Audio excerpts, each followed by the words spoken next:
Peter Seaford was the victim of an evil ruse. Coaxed out of his Whyalla unit in the early hours of the morning, only to return to find intruders ransacking his home. He was bashed to the head and left to die, all for just a few $100s. That was 26 years ago, but tonight we can reveal detectives have fresh hope of solving the case.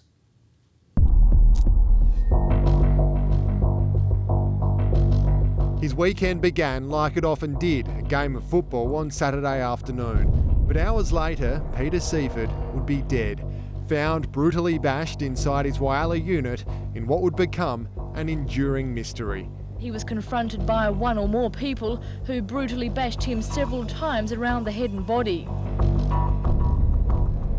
The 31-year-old's murder followed a strange series of events which began at 4 a.m. on March 12, 1989.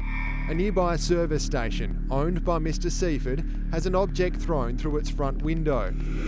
It triggers an alarm that would get the victim out of bed to investigate. He made a phone call to his partner to get her to come up to the service station with some keys so he could deactivate the alarm. Police are called and investigations begin as Mr. Seaford makes a fateful decision.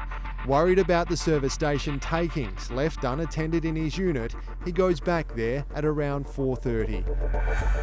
Those waiting for him at the service station alarmed when he doesn't return. His partner Anne went back to the flat to check to see where he was.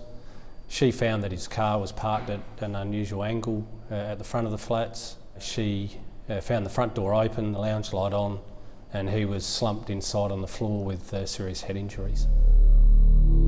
Peter Seaford had been beaten to death with a blunt object.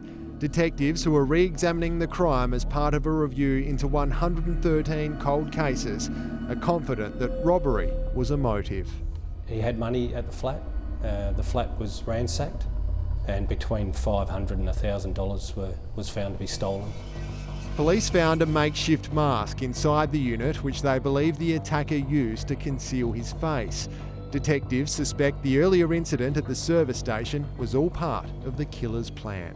There doesn't appear to have been anything taken from the service station, so it does tend to lead to the thoughts that it's just a ruse to get someone out from their home address. 26 years may have passed, but police have not given up hope of solving this case. Using evidence collected here at the scene, they've created a full DNA profile of the killer, which now sits on the national database waiting for a match. All police need is a name.